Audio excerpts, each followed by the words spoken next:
Review! What's up, Internet? My name's Nerdy. And I'm Claroos. And this is a non-spoiler, because the movie isn't even out yet, review for Dungeons & Dragons Honor Among Thieves.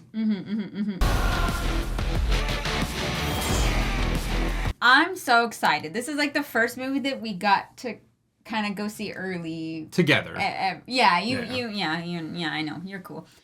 Together. This is the first movie we got to like go see together. And I'm so glad that it's one that I really like. Yes. You know what I mean? Like, Two thumbs up. Excited to talk about it. Because this movie was fantastic. Yeah, I'm so impressed, honestly. It seems like it shouldn't have been successful. Like, it seems like the deck was so stacked against it. And yet, here we are. We've seen it over a week ago now. We actually saw it very early, but we wanted to wait until it was a little bit closer to coming out before we put out our review. And, I remember when this was announced, and they were like, Chris Pine and Michelle Rodriguez, and I was like, what? Like, oh, okay, yeah. That makes sense. She is absolutely a barbarian. Yeah. Don't mind that. Dungeons & Dragons Honor Among Thieves was written and directed by John Francis Daly and Jonathan Goldstein. If you're like, I feel like there's a comedy that those guys made that was really good, and it's called Game Night. You're right. There is a comedy that those two made, and it's called Game Night, and it is very good. And so I think that while the original casting choices did not pique my interest in terms of Dungeons & Dragons, hearing that these guys were behind the movie made all the sense in the world, considering the quality of Game Night and the way in which that it was able to parody that world so well. Okay. I think that bringing the influences of them both being huge nerds, right? And the lessons they learned making that movie, which was already very good, I think they have managed to parlay that into a film that is even better than Game Night. Like, I think that in terms of the modern comedy, this is the kind of action comedy that is doing well right now, and it is the best version of that. Yeah, I have not seen Game Night, so... We should watch it. It's really good. Yeah, probably, yeah. But you can definitely tell... Oh, you scooching me over? A little bit. You can definitely tell this movie was made for Dungeons & Dragons nerds. Whether or not that is to the movie's benefit or detriment, I think remains to be seen.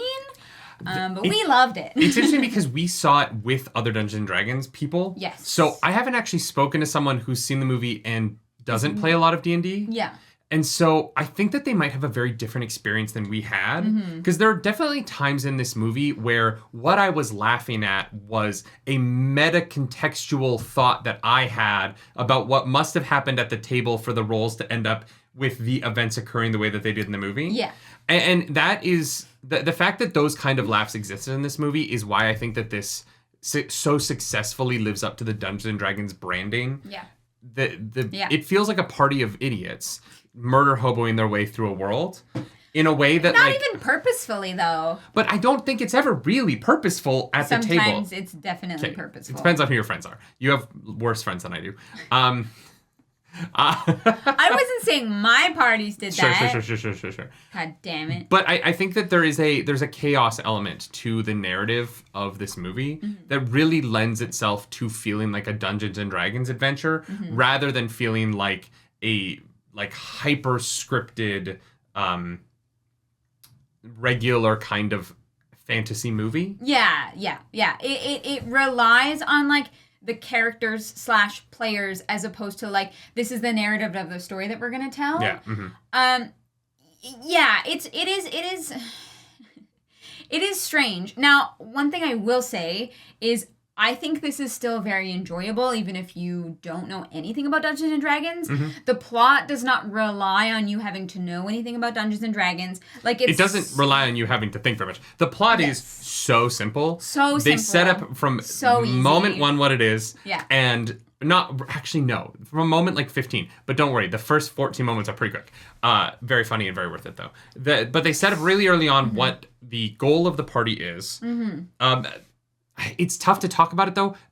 If we're not, like, giving you the plot, it's because it is actually really hard to talk about any element of the plot without spoiling a very, very fun scene early on. Yeah. That kind of sets up what the big plot of the movie is. Yes, and we're not going to spoil that for you. It's delightful. You're going to love it. So we're not going to talk about the plot too much because everything hinges on two really early scenes that set up why our characters have split up and come back together, like where the relationships are at and what is going on with Yeah. You know what I mean? It's hard to talk about. Even the trailers are kind of misleading or not even like 100% accurate I agree in with the that. story.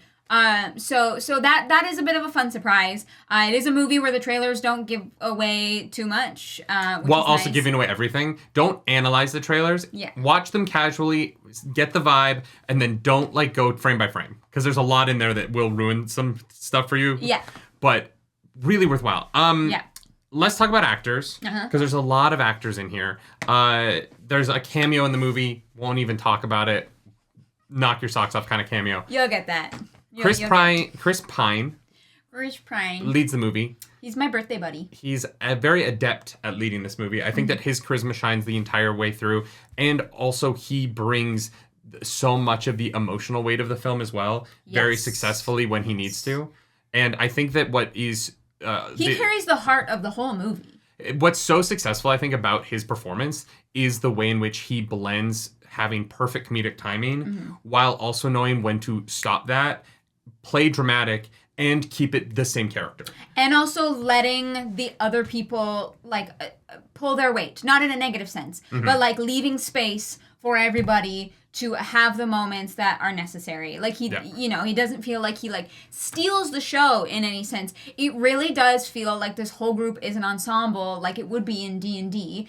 I think that the story is focused on him because it helps give the audience something to follow through. There's a lot of D&D parties and playing where each character has their own specific thing they're trying to do, accomplish, whatever it is. And you gotta pick one sometimes. You can't spend one session on equal parts everybody. Sometimes you have to make those choices. And I think for a movie, this was definitely the right choice and not letting too many threads run away so that the whole thing kind of unraveled, you know? Yeah, Michelle Rodriguez joins him as Holga Kilgore, the barbarian, and she nails it. Yeah.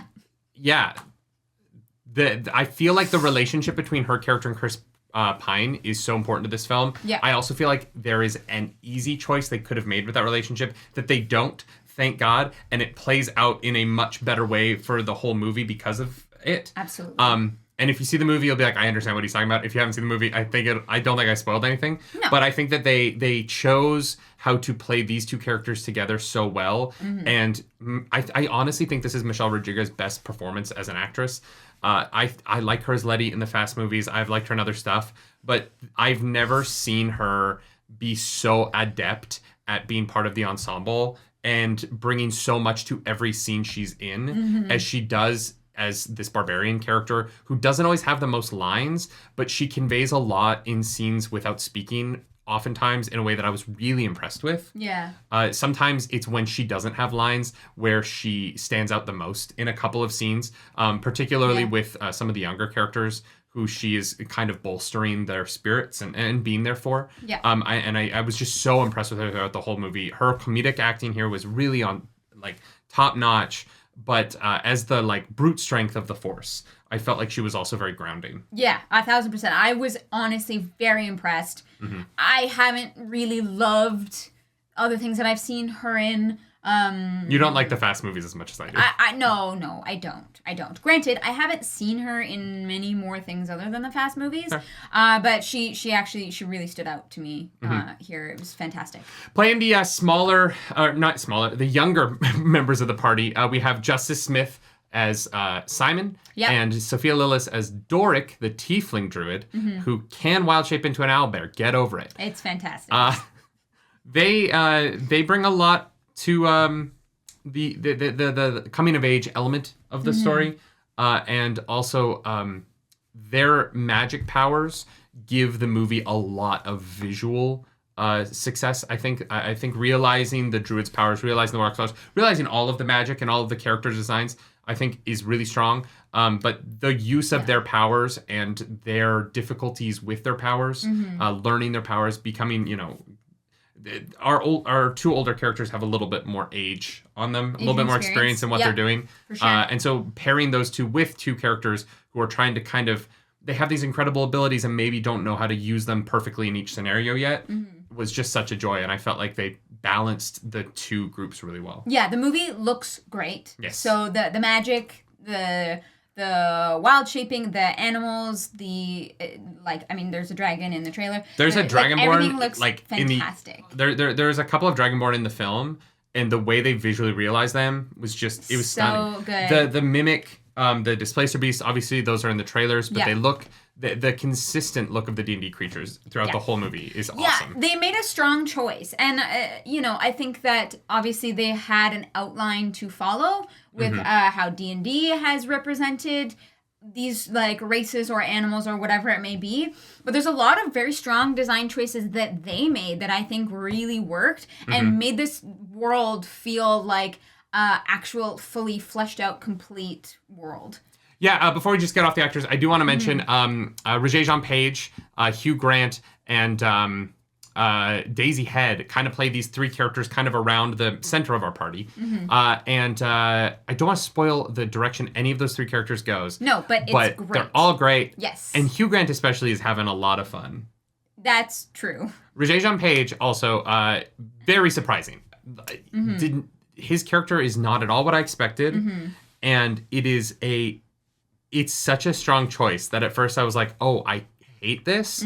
And then very quickly I was like, oh, never mind. I love this. Perfect. Yeah. But it took me a second to get on board. I was like, did this, because the movie's going so well. And then he enters and I was like, oh no, I don't know that I like this. You're and like, then literally five sentences of dialogue later, I was like, oh, this is perfect. I'm dumb for not immediately realizing what this was and for not immediately getting on board, because he steals the middle of the movie. Like, he comes in and is like, and this is my movie right now. And then, it gets crazy and big from there. But, there was an initial moment where he started to do the thing that he does in the movie. And I was like, oh, no, I don't know if I like this. And then I was like, oh, fuck, he's winning me over. Okay, I like this. Yes, it was very successful. He's also very handsome. He is.